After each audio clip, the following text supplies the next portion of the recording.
Le développement du journal. Coup de tonnerre à l'unité de lutte contre la corruption. Son directeur général, Maître Claudie Gassan, a été révoqué. Il est remplacé par Rockefeller Vincent, selon un arrêté présidentiel daté du 22 janvier. Claudie Gassan n'aura passé que 7 semaines à ce poste. Jean-Marie Junior Salomon, Diepi Chérubin, Yuri Latortue, Jean-Renel Sénatus et Nenel Kassi, 5 des 9 sénateurs renvoyés par Jovenel Moïse ont échoué ce mercredi dans une tentative visant à regagner une nouvelle fois leur bureau. L'accès au grand corps leur a en effet été interdit par des agents du CIMO déployés tôt ce matin devant les principales barrières de l'institution. Les parlementaires concernés, avant de rebrousser chemin, avait fait appel à un juge de paix pour dresser le constat légal, informe l'un d'entre eux, Diepi Chérubin. Tous les véhicules qui voulaient accéder ce mercredi au Parlement ont été soumis à une fouille minutieuse des agents du CIMO. Parallèlement, une vive panique régnait dans les parages du palais législatif où des tirs d'armes lourdes ont été entendus. Des commerçants de la zone ont dû se réfugier à l'intérieur du Parlement. Le président du Sénat, Pierre-François Sildor, informe que l'ordre relatif au déploiement des agents du CIMO devant le Parlement n'émane pas de lui. D'ailleurs, il a souligné que même son véhicule a été fouillé par les policiers. Le président du Grand Corps a par ailleurs indiqué que le Sénat compte 10 membres jusqu'à ce que le CEP, l'instance contentieuse compétente pour se prononcer sur le mandat des élus, rende sa décision sur la requête des sénateurs renvoyée par le président Jovenel Moïse. L'élu du Sud s'est également expliqué sur la note du secrétariat général du Sénat, invitant notamment les élus en fin de mandat à restituer les biens de l'État qui étaient à leur disposition. Le sénateur Pierre-François Sildor. Très bien. C'est on prend une question, on prend une partie question pour dispositif de sécurité qui semble avec ça pour devant. Je ne paraît moi, je n'ai pas demandé ça. Je paraît moi, je campe machine moi, je descends vite moi, je dis c'est président Sénat, je rentre. Je garde tout dans la machine, je rentre parce que je ne m'a caché. Un. Deuxième bagaille, l'État doit faire tout. Deuxième bagaille pour question matérielle là. RGA, secrétaire général là, il sortit une note qui demandait pour tout ancien sénateur pas en fonction, pour ancien personnel qui est en rupture de contrat, qui démissionne ou bien révoqué, qui a un matériel de me tourner. C'est un bail qui est normal. Un bail qui est normal. Très très normal.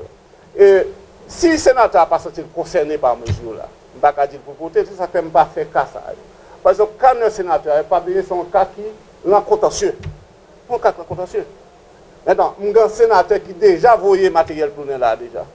Maintenant, faire matériel venir, que ce soit matériel roulant, que ce soit ordinateur, que ce soit un téléphone, son bail sont acquis normal. Moi-même, dans l'entreprise déjà, je travaille, je révoque moi, je dis 2 jours après, je ne ni machine, ni pistolet, ni projectile, ni téléphone, ni ordinateur. Je travaille dans la deuxième entreprise, même clé USB, que je fais matériel, je fais me remettre. Ce n'est pas un problème. Et puis, là, fait ça, ce n'est pas un bagage, c'est un inventaire que je vais le faire. Qui ont qu'à faire un inventaire d'un actif pour gagner? Qui ont qu'à faire un inventaire de biens gagnés s'il pas là? C'est audit qui a fait un inventaire. Il faut bien là pour constater physiquement. C'est ça, on m'a dit. C'est pas rien, pas, et puis, grand bagage tout, comprendre que c'est acte de méchanceté. Non. Écoute, on respecte les sénateurs trop. Pour un sénateur là, pas de possibilité, qui pas de machine là même. Si on machine pour retourner, on bien Sénat, là pour retourner, même pas pour ça fait problème. Le sénateur Pierre-François Sildor a fait part de ses vives préoccupations face à la multiplication des actes de banditisme dans le pays, notamment dans la région métropolitaine de Port-au-Prince. L'élu du Sud exhorte l'exécutif et plus particulièrement le CSPN à élaborer un plan en vue de garantir un climat sécuritaire dans le pays, appelant à doter la PNH des moyens adéquats pour remplir sa mission, celle de protéger et les vies et les biens de la population. Le sénateur Pierre-François Sildor. Nous connaissons le pays à grande difficulté. Un gros problème d'insécurité qui frappe le pays. Pas seulement Port-au-Prince, pas seulement Martissan, mais seulement c'est tout le pays. Mais Port-au-Prince, c'est très très grave. Nous avons recommandé, c'est une priorité que l'État dans ces composants de ces différents pouvoirs, travaillent ensemble pour nous apporter remède à la solution. Et quand on a calmé, nous commençons à remonter avec Bangang Armé cap bataille, nous remonter avec sous question kidnapping, tout ça, c'est des bagages pour nous prendre très au sérieux.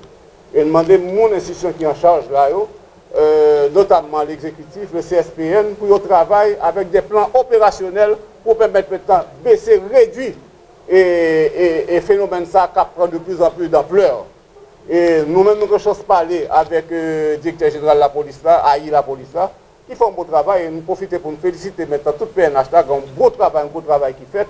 Et nous connaissons plus de moyens pas gagner. Nous avons suggéré, nous avons toujours recommandé pour CSPN, nous trouver moyen pour maintenant la police pour continuer à faire travail. Et nous demandons maintenant tout acteur politique là, tout acteur politique là, les acteurs de la société civile, les acteurs du secteur privé des affaires, que tout le monde mette ensemble pour nous dire insécurité n'est pas bon pour personne, n'est pas bon pour le pays. C'est pas que le pays a fait, c'est pas progrès nous faire, c'est pas avancer nous avancer, c'est pas qualité de vie population qui améliorer, c'est dans le désespoir ça met la population. Pour nous tous maintenant essayer de dépasser nous, venir montrer nous plus sensibles, chasser insensibilité ça que nous-mêmes pour le faire. Et l'autre acteur maintenant qui a apporté munitions, qui a acheté provisions, pour l'État saisir contre eux-mêmes, parce que c'est eux-mêmes qui ont mis des munitions, qui ont mis des sécurités avec toute extrême rigueur qui a gagné en ça.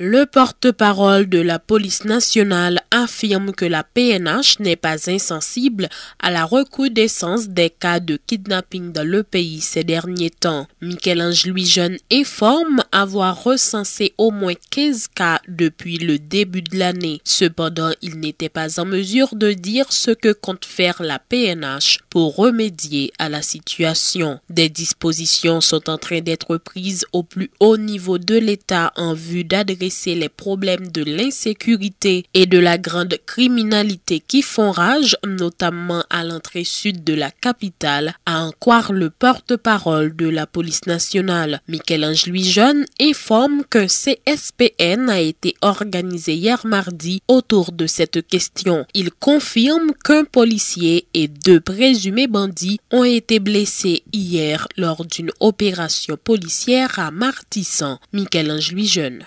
Martissan, nous pas jamais pas reconnaître que le phénomène criminalité sont phénomène qui prend ampleur. Mais il y a un bagage nous devons connaître, c'est que le phénomène criminalité urbaine ça n'a vivre là, c'est un phénomène qui est propre essentiellement à Haïti. C'est un phénomène qui est propre essentiellement à une ville tant que Port-au-Prince. Même si nous reconnaissons que Haïti a une particularité, même dans chaque pays a une particularité par eux. Commandement fait tout ça capable, tout ça qui a pouvoir pour adresser la question. Maintenant, est-ce que la question est résoudre? Non. Est-ce que la question n'est pas résoudre? Oui, il faut le résoudre. La bonne nouvelle, c'est que hier, il y a un CSPN qui réalisé autour d'un ensemble de problèmes d'insécurité dans le pays, dont le problème de Martissan. Ça veut dire que, tant qu'on te dit hier, justement dans Radio Caraïbe, c'est une mission des hommes et des femmes, mais surtout des moyens. Donc, moyens vont venir, j'aime dire là, dans le plus haut commandement de l'État, question ça, li adressée, et dans un petit temps qui n'est pas trop loin, avec un résultat qui a commencé. Plus de 332 kg de marijuana ont été saisis lors de plusieurs opérations menées depuis le début de l'année par les agents de la DCPJ, notamment à Saint-Louis-du-Sud, informe le porte-parole de la PNH, qui a fait état également de plusieurs arrestations. Des scellés ont été apposés également sur la résidence de Gisner Delva, un trafiquant de drogue à Delma 70. La police nationale annonce l'adoption d'un plan de sécurité pour les festivités pré-carnavalesques. Ce plan concerne uniquement la région métropolitaine de Port-au-Prince, selon Michel-Ange Louis-Jeune, précisant que pas moins de 3045 policiers et membres du personnel de l'institution seront mobilisés. Le temps d'une pause à ce journal, à notre retour la page internationale.